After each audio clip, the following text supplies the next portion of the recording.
Olá, senhoras e senhores, sejam muito bem-vindas à Central dos Números, o canal de questões resolvidas mais didático do YouTube. No vídeo de hoje vou atender o pedido do André Felipe, valeu pela sugestão, André. Vou resolver com você, com todo o Brasil, mais uma prova do concurso do CFO da Polícia Militar do Paraná, que é o mesmo concurso de vestibular da UFPR, né, Universidade Federal do Paraná. É uma prova de nível médio. Neste vídeo, a prova que aconteceu no ano de 2018 para entrada em 2019. Se você ainda não viu, aqui no canal já tem a prova de 2020, né? Você pode ver essa prova neste link que vai aparecer aqui agora para você. Combinado? Antes de começar, deixa o like no vídeo e bora se inscrever aqui na Central dos Números. Pode ser? Vamos então ver as questões? Vem comigo! Essa primeira questão dizia: Diana pretende distribuir 6 litros de geleia em 25 potes iguais. Cada pote possui internamente o formato de um paralelepípedo de base quadrada com 5 cm de lado. Dividindo igualmente a geleia em todos os potes, qual é a altura interna que a geleia atingirá em cada recipiente? Bom, a gente tem 6 litros de geleia para dividir em 25 potes. Vamos dividir então, né? Vamos transformar esses litros em ml para ficar mais fácil, né? Então, como que a gente transforma de litro para ml? De litro para ml, litro, decilitro, centilitro, mililitro. A gente tem que andar com a vírgula 3 casas para a direita, né? Como não tem nada aqui depois do 6, a gente vai acrescentar 3 zeros. 6 litros equivalem a 6.000 mililitros. Perfeito? Esses 6.000 mililitros têm que ser divididos em 25 potes. Então, façamos a divisão. 6.000 dividido por 25 dá 240. Cada pote vai ter 240 ml de geleia. O problema deu a medida do pote, que é um paralelepípedo. Falou que a base tem 5 centímetros de lado. Qual que é a relação de centímetro para ml? ml é uma medida de volume, centímetro é uma medida de comprimento, né? Você deveria perceber que 1 ml equivale a 1 centímetro cúbico. Então, nessa questão, era importante você saber as unidades de volume. 1 ml equivale a 1 centímetro cúbico. Então, você pode dizer que em cada pote existirão 240 centímetros cúbicos de geleia. Perfeito? Sabendo esse volume de geleia, você consegue calcular a altura de geleia dentro do pote. Basta você relacionar esse volume com o modo de calcular o volume de um paralelepípedo, né? Então, como que a gente calcula o volume de um sólido geométrico? Normalmente, a gente multiplica a área da base, que no caso aqui é um quadrado de lado 5, vezes a altura. Então, vamos fazer isso, né? O volume de geleia em um pote vai ser igual à área da base do pote vezes a altura da geleia. O volume que a gente sabe que tem em um pote é 240 centímetros cúbicos, então 240 vai ser igual à área da base. A base é um quadrado de lado 5, então você vai fazer 5 vezes 5 vezes a altura de geleia. 5 vezes 5, 25. Pego 25, está multiplicando, passo para cá, dividindo. 240 dividido por 25 dá 9,6. A altura da geleia será de 9,6 centímetros. Essa é a resposta dessa questão. Entendido? Dúvidas? Perguntas? Se você quiser perguntar, tiver dúvidas, pode me escrever. Deixe sua dúvida aqui embaixo nos comentários, que será um prazer te responder. Se você não tiver dúvidas, não tem problema. Digita um ponto, dá o enter e vai ficar tudo bem. Deixe seu comentário, ponto. Fechado? Vamos manter a tradição nesse canal. Vamos para mais uma questão. Questão 29. Vem comigo.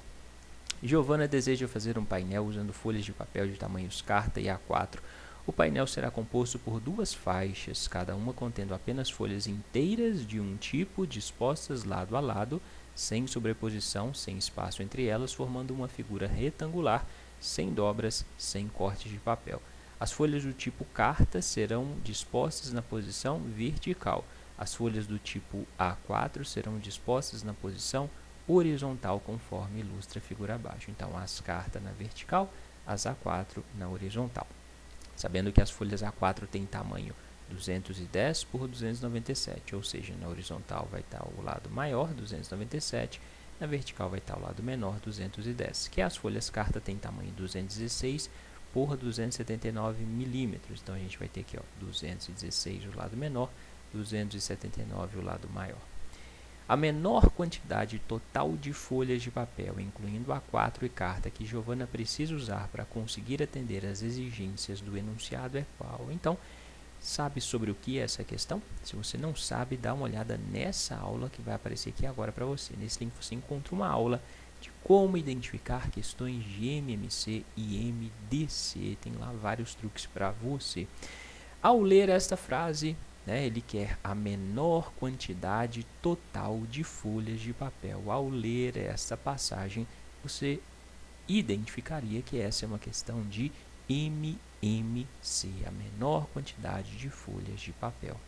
Se a gente está tratando aqui de uma sequência de folhas, uma folha ao lado da outra, a gente vai trabalhar então com o MMC das medidas deste lado da folha carta e deste lado da folha A4. Então, o lado menor da folha do tipo carta, que tem 216 milímetros, e o lado maior da folha A4, que tem 297 milímetros. A gente vai fazer o MMC entre essas duas medidas. Para fazer o MMC, você vai fatorar esses dois números usando os números primos. Perfeito? Então, faz o MMC 297, 216. O 216 é par, divide por 2. 216 dividido por 2 é 108. Também é par, divide por 2, dá 54. Par, divide por 2 de novo, dá 27. Agora, a gente só tem números ímpares. Eles são divisíveis pelo próximo número primo, 3. Olha só, para saber, somos algarismos aqui do número. 2 mais 9, 11. 11 mais 7, 18. 18 é um número divisível por 3. Então, este número, 297, é divisível por 3. Vamos dividir, então, por 3, 297 dividido por 3 dá 99. 27 dividido por 3 dá 9. Divide por 3 de novo, vai dar 33 e 3. Por 3 de novo, 11 e 1. Agora divide por 11, chegando em 1 e 1. Terminou a divisão. Basta multiplicar aqui esses números primos, Então, o seu MMC vai ser 2 vezes 2, vezes 2, vezes 3, vezes 3, vezes 3, vezes 11, o que vai dar 2.376. Sendo assim, existirá um comprimento de 2.376 milímetros. Para a gente saber a quantidade de folhas, basta dividir então esse comprimento total pelo comprimento aqui da folha A4. Então, a gente vai dividir 2.376 por 297. 2.376 dividido por 297 vai dar 8, E, então, existirão 8 folhas A4.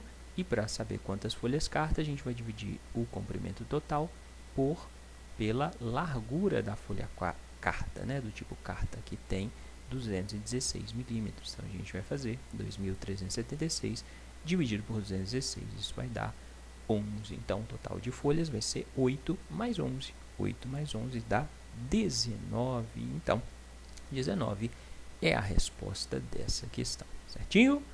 Dúvidas, perguntas? Quer treinar mais questões de MMC e MDC? Aqui embaixo, na descrição do vídeo, tem questões com temas semelhantes ao dessa prova para você treinar. Fechado? Então, se você estiver se preparando para um concurso da UFPR, dá uma conferida nas questões que eu separei para você treinar. Bora então para mais uma questão. Breve lembrete para você deixar o like no vídeo aí, beleza?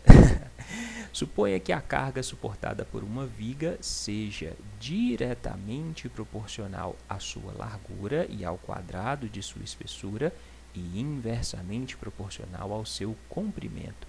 Sabendo que uma viga de 2 metros de comprimento, 15 centímetros de largura e 10 centímetros de espessura suporta uma carga de 2.400 kg, qual é a carga suportada por uma viga de 20 centímetros de largura, 12 centímetros de espessura e 2,4 metros de comprimento? A gente tem aqui uma questão de proporção, A carga que cada viga suporta é diretamente proporcional à largura e ao quadrado da espessura, inversamente proporcional ao comprimento. Escreve isso. Então, a carga é proporcional diretamente, vai estar aqui no numerador, inversamente vai estar no denominador. É diretamente proporcional à largura e à espessura ao quadrado e inversamente proporcional, então vai estar no denominador, ao comprimento. Como que a gente substitui esse símbolo de proporcionalidade pelo símbolo da igualdade? Você muda o símbolo e multiplica aqui o numerador por uma constante de proporcionalidade. Geralmente a gente usa a letra K, beleza? Sabendo então essa expressão, você consegue calcular o valor da constante K para a primeira viga. Por quê? Na primeira viga você tem o comprimento, tem a largura, tem a espessura e tem a carga. Então, onde tiver carga, substitui por 2.400. A largura você substitui por 15 centímetros de largura. A espessura substitui por 10 elevado ao quadrado, vezes a constante K, tudo dividido pelo comprimento. Observe que o comprimento é de 2 metros, só que as outras medidas estão em centímetros. Para facilitar, então, eu vou converter esses metros em centímetros. Metro, decímetro, centímetro, ando com a vírgula 2 casas para a direita, acrescento, então, 2 zeros, 2 metros equivalem a 200 centímetros, tá bom? Agora, só fazer continha, né? 10 ao quadrado é 100. Então, eu vou ter 15 vezes 100 dá 1.500. E o 200 aqui embaixo. 200 está no denominador. Vou passar para o outro lado, vai passar para o numerador. Então, vou ficar com 2.400 vezes 200. O 1.500 estava no numerador. Ao passar para o outro lado, vai passar para o denominador. Então, sobrou só o K do outro lado, né? Então, 2.400 vezes 200 dividido por 1.500 é igual a K. Fazendo essa continha, você chega em 320. A constante de proporcionalidade é 320. Uma vez que você descobriu o valor de K, usa a mesma expressão para calcular a carga da outra viga, né? Então, a carga da outra viga vai ser igual à largura da outra viga, 20 centímetros, vezes a espessura ao quadrado, 12 centímetros ao quadrado, vezes a constante de proporcionalidade K, 320, dividido pelo comprimento. O comprimento é 2,4 metros, que vai dar 24 decímetros, 240 centímetros, né? Então, dividido por 240. Fazendo essa continha, 12 ao quadrado, 144, você vai ter 20 vezes 144 vezes 320 dividido por 240. Fazendo essa multiplicação e divisão, você vai chegar em um valor de 3.840 quilos. Então, a carga dessa nova viga é este, logo essa é a resposta dessa questão. Uma questão tranquilinha, né? Se você tiver dúvidas nessas continhas de multiplicação, de divisão, não tem problema, não fica com a dúvida. Pode me escrever que eu teria o prazer em te ajudar, tá bom? Eu só não faço aqui no vídeo para o vídeo não ficar mais longo do que ele já vai ficar. Fechado? Bora para mais uma questão, questão número 31. Essa questão é uma questão de probabilidade e o gabarito que eu encontrei está diferente do gabarito que estava na prova, tá bom? Em uma região de condomínio, os moradores resolveram fazer um sorteio para decidir a ordem em que suas casas serão pintadas. As 8 casas desse condomínio estão dispostas conforme o esquema ao lado. Dizemos que 2 casas são vizinhas quando estão dispostas de frente ou de lado. Por exemplo, a casa número 3, essa casa, é vizinha das casas 1, 4 e 5, enquanto a casa número 8 é vizinha das casas 6 e 7. Qual é a probabilidade das 2 primeiras casas sorteadas serem vizinhas? Bom, vamos trabalhar com as casas que estão nos cantos e as casas que estão no meio, porque elas têm números diferentes de vizinho. Cada casa que está no canto tem 1, 2 vizinhos. Casas das pontas têm 2 vizinhos. Cada casa que está no meio tem 1, 2, 3 vizinhos. Casa dos meios tem 3 vizinhos. Qual a probabilidade de eu sortear primeiro uma casa do canto? A probabilidade de eu sortear uma casa do canto é de 1, 2, 3, 4. Existem 4 casas no canto, então a probabilidade é de 4 em um total de 8 casas. Perfeito? Então, casa da ponta do canto, probabilidade de sortear uma casa do canto é de 4 em 8. Sorteei uma casa do canto. Vamos supor que eu sorteei a casa número 1. Qual a probabilidade de sortear uma casa que é vizinha a ela? A casa número 1 tem 2 vizinhos. Sobrarão, se eu já escolhi a casa número 1, sobrarão as outras 7 casas para escolher, para serem sorteadas. Então, a probabilidade vai ser de 2 vizinhos em um total de 7 casas. Entende? Então, probabilidade de sortear uma casa do canto, 4 em 8, e probabilidade de sortear um vizinho dessa casa do canto, 2 em 7. Certinho?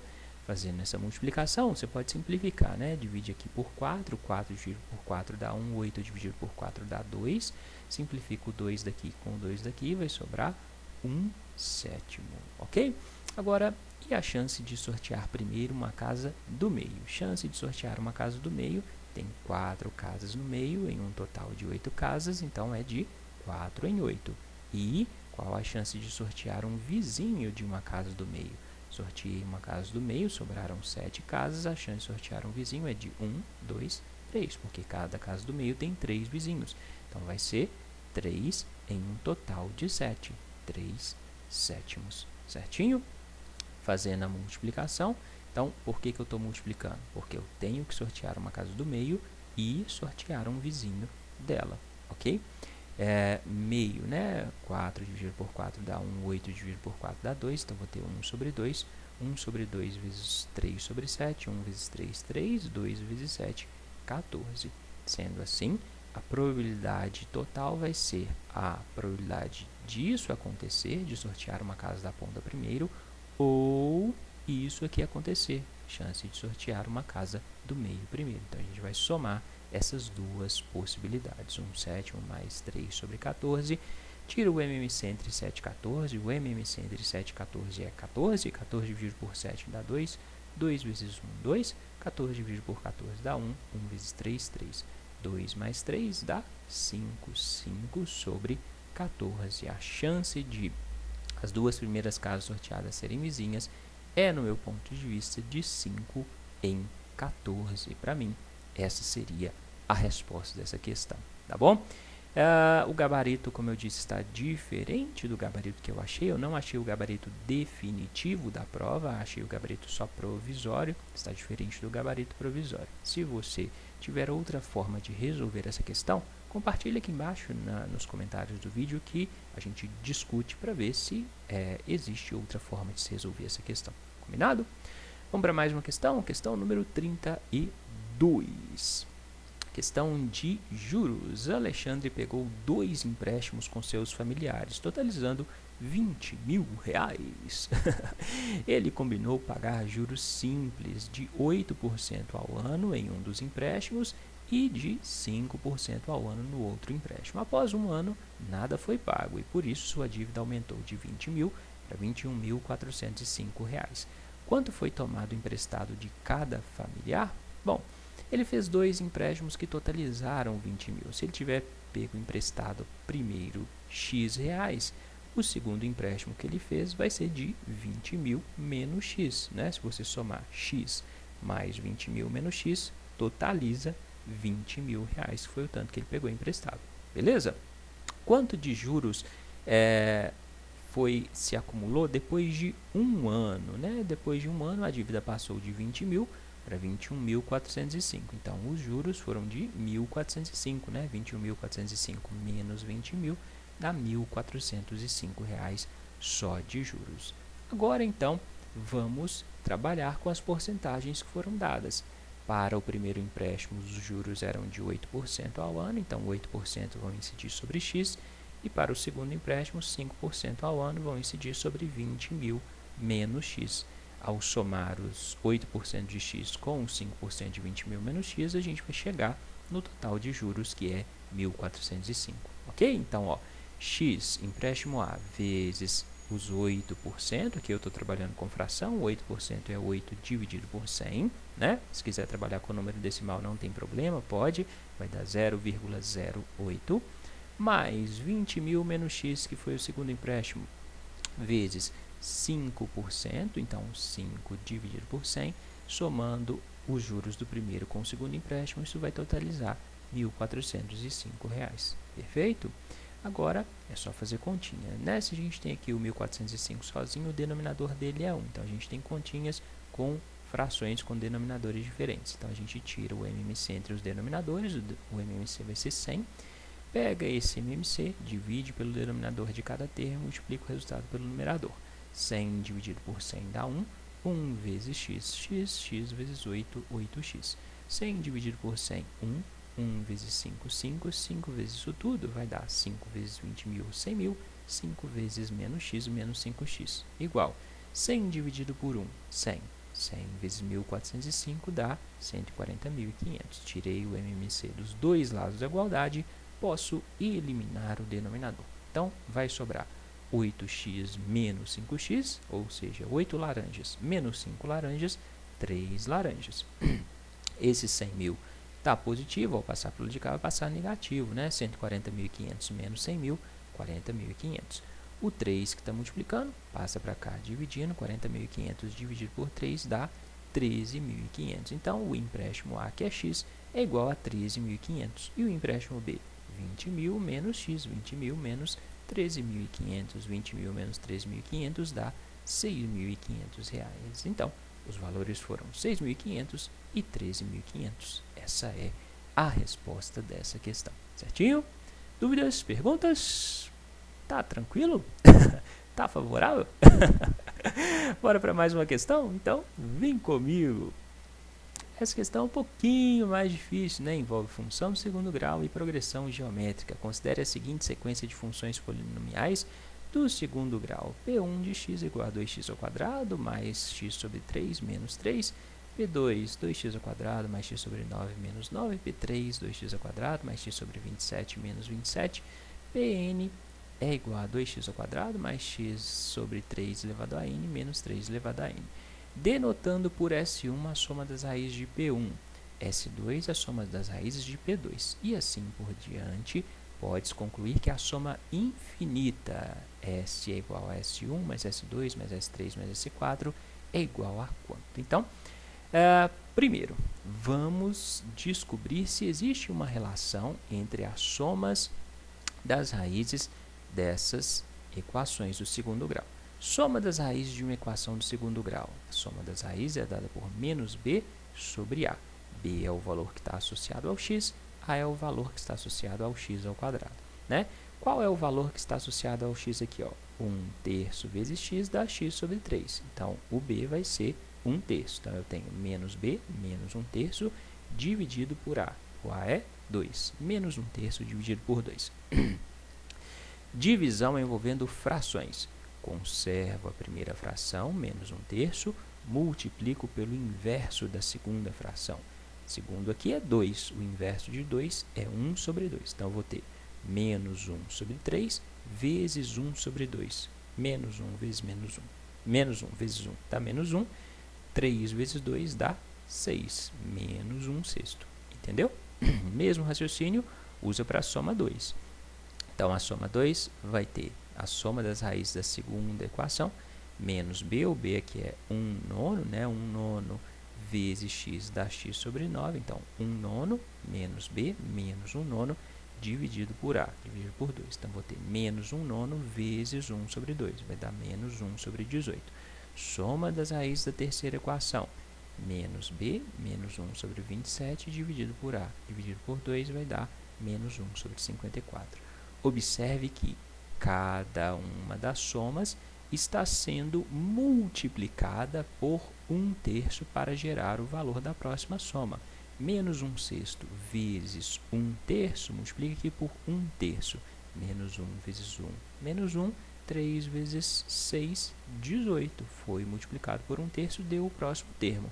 Multiplique isso aqui por 1/3. Menos 1 vezes 1, menos 1, 18 vezes 3, 54. Então, se a gente tem uma sequência de termos que estão sendo todos multiplicados por 1/3, a gente tem aqui uma progressão geométrica. Concorda? Os termos estão sendo multiplicados por um valor fixo, gerando o próximo termo. Então, a gente tem uma progressão geométrica de razão 1/3, porque esse é o valor que está multiplicando as nossas frações. O primeiro termo é o S1, é menos 1/6. O termo que está na posição N, a gente não sabe porque é uma progressão infinita, né? Então, ele quer a soma infinita. Aí, para resolver essa questão, você deveria saber que a soma de uma progressão geométrica infinita é dada por A1 dividido por 1 menos Q. ou seja, o primeiro termo dividido por 1 menos a razão da nossa PG. A gente sabe que o A1 é menos 1/6, então onde tiver A1 substitui por menos 1/6. A gente sabe que Q é 1/3, então onde tiver Q substitui por 1/3. Perfeito? Aqui, ó, 1 menos 1/3. Para fazer essa subtração, lembra que 1 é 3 dividido por 3, não é? 3/3, 3 dividido por 3 não dá 1. Então, coloca aqui, ó, 3/3, que seria 1, menos 1/3. 3/3 menos 1/3 dá 2/3. Aí você tem divisão de frações. Conserva a primeira, menos 1/6, e multiplica pelo inverso do segundo. Aqui era 2/3. O inverso de 2/3 é 3/2. Certinho? Nessa multiplicação, você pode, multiplicação das frações, você pode simplificar esse 3 com esse 6. 3 dividido por 3 dá 1, 6 dividido por 3 dá 2. Então, vai sobrar menos 1 vezes 1, menos 1. 6 é 2 vezes 2, né? Se eu simplifiquei aqui, não é mais 6, é 2. 2 vezes 2 dá 4. Então, a soma da nossa PG infinita é menos 1/4. Então, essa é a resposta dessa questão. Tá bom? Eu acho que eu tenho mais uma questão de PG infinita. Se eu achar, eu vou deixar para você aqui embaixo na descrição do vídeo para você treinar e guardar essa fórmula. Combinado? Vamos para mais uma questão. Agora se não me engano, a penúltima questão dessa prova, a questão de logaritmo. Um tanque contém uma solução de água e sal, cuja concentração está diminuindo devido à adição de mais água. Suponha que a concentração Q de sal no tanque, em gramas por litro, decorridas t horas após o início da diluição, seja dada por Q é igual a 100 vezes 5 elevado a menos 0,3 t. Assinale a alternativa que mais se aproxima do tempo necessário para que a concentração de sal diminua para 50 gramas por litro. Use log de 5 igual a 0,7. Então, a gente quer que a concentração Q seja 50 gramas por litro. Então, onde tiver Q, coloca 50. 50 é igual a 100 vezes 5 elevado a menos 0,3 t. Esse 100 que está multiplicando tudo, pode passar para cá, vai passar dividindo. 50 dividido por 100, se a gente simplificar o zero, vai ficar com 5 décimos, né? 5 décimos é igual a 5 elevado a menos 0,3 t. Aí você usa as dicas do problema. Ele disse que log de 5 é igual a 0,7. Então, provavelmente, você vai trabalhar com o logaritmo, né? Quando você tiver um expoente, uma incógnita no expoente de uma potência, você, para descobrir essa incógnita, geralmente trabalha com logaritmo. Então, o que a gente vai fazer? A gente vai aplicar logaritmo dos dois lados. Log de 5 décimos é igual a log disso tudo aqui. Beleza? Agora, lembrando propriedades de logaritmo. Logaritmo de uma divisão. Você pode desmembrar, então vai ficar com o logaritmo do numerador menos o logaritmo do denominador, né? Então, se você tem logaritmo de uma divisão, você vai fazer o logaritmo do numerador, log de 5, menos o log do denominador, log de 10, é uma propriedade dos logaritmos, guarda isso, tá bom? Isso vai ser igual a log disso tudo. Logaritmo de uma potência, você pode pegar o expoente da potência, passar para fora do logaritmo multiplicando. Então, você vai ficar com menos 0,3t vezes log de 5, menos 0,3t vezes log de 5. Você sabe que log de 5 é 0,7, né? Log de 5 é 0,7. Log de 10 na base 10, se eu não coloquei a base é 10. 10 elevado a quanto vai dar 10? 10 elevado a 1, né? 10 elevado ao logaritmo, ao valor do logaritmo, vai dar 10. 10 elevado a 1 dá 10. Então, log de 10 na base 10 é 1, ok? Log de 5, 0,7. O que eu faço agora? 0,7 menos 1 dá menos 0,3, né? 0,3t vezes 0,7 vai dar menos 0,21t. Pego esse menos 0,21, está multiplicando t, passo para cá, vai passar dividindo, a gente vai ficar com menos 0,3 dividido por menos 0,21 é igual a t. Para fazer essa divisão, vamos tirar essas vírgulas. Aqui embaixo, no denominador, eu tenho duas casas decimais. Então, tem que andar com a vírgula duas casas para a direita. Logo, vou andar com a vírgula aqui em cima também duas casas para a direita. Vou ficar com 30 dividido por 21. Perfeito? Multipliquei o numerador e o denominador por 100. 30 dividido por 21, vamos fazer a divisão. Vai ser igual a tempo, né? 30 dividido por 21 vai dar 1. 1 vezes 21, 21. 30 menos 21 sobra 9, né? Coloca um zero, se não existe nada para descer, a gente vai acrescentar uma vírgula, né? Então, 90 dividido por 21 vai dar 4. 4 vezes 21, 82, sobra 8. Podemos parar a divisão aqui. O tempo será de 1,4 horas, né? Porque ele quer um valor aproximado, 1,4 horas.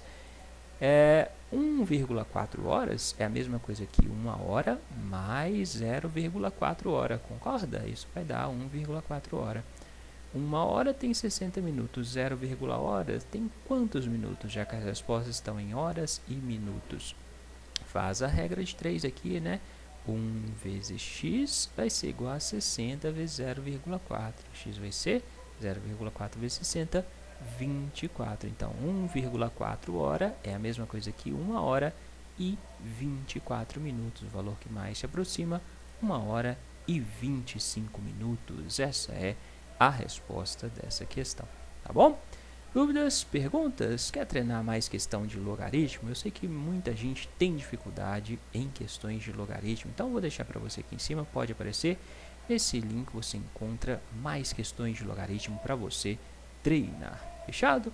Agora a gente vai para a última questão. Não, não é a última questão. Essa sim é a penúltima questão da prova. Em quantos pontos do plano cartesiano a circunferência de equação x menos 2² mais y mais 1² igual a 9 e a parábola de equação y igual a menos 2x² mais 8x menos 6 se intersectam? Bom, vamos trabalhar primeiro com a circunferência, depois com a parábola, tá bom? A gente vai precisar ter uma noção de como é essa circunferência e como é essa parábola lá no nosso plano cartesiano. Então, vamos achar o centro da circunferência e o raio da circunferência. Você sabe que na equação reduzida da circunferência, a gente tem x menos x do centro elevado ao quadrado, mais y menos y do centro elevado ao quadrado é igual a raio ao quadrado. Pegando a nossa equação, a gente tem aqui que o x do centro vale 2, o y do centro vale menos 1, né? Se eu tiver menos 1, com o menos da fórmula vai dar mais 1, beleza? Então, o centro está no ponto x igual a 2, y igual a 1, a menos 1. O raio ao quadrado é 9, se o raio ao quadrado é 9, o raio vai ser 3, perfeito? Raiz de 9 é 3, passa o quadrado para o outro lado como raiz quadrada, ok?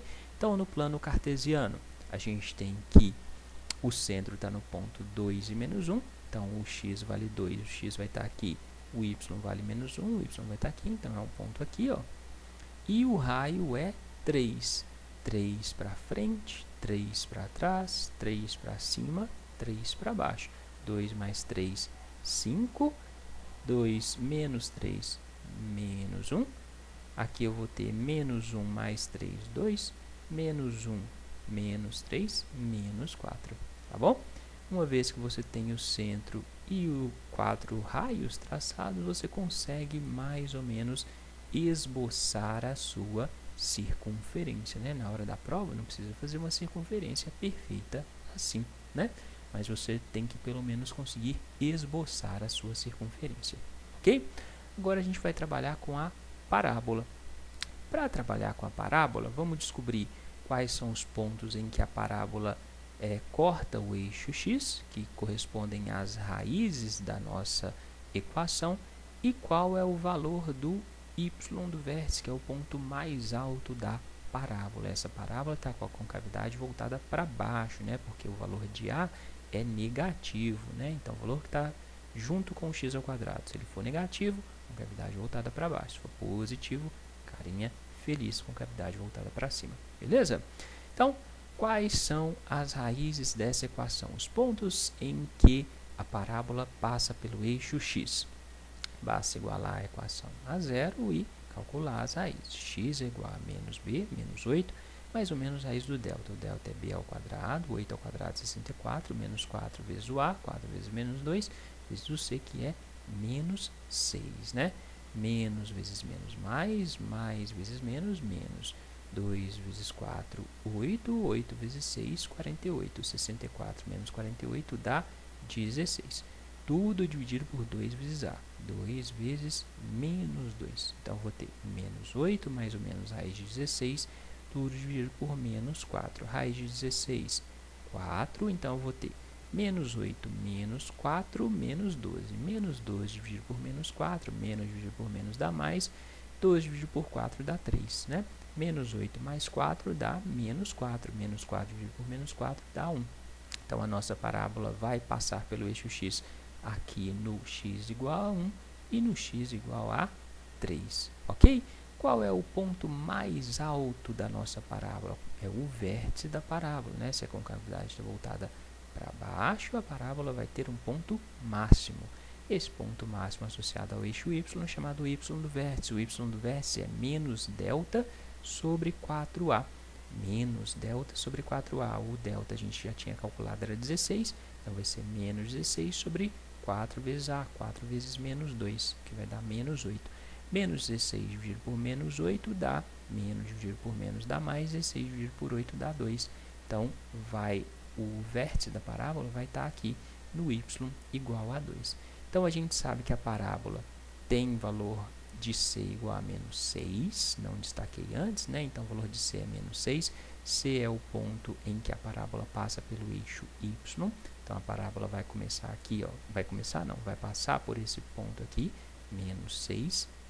O y é menos 6, o x é 0.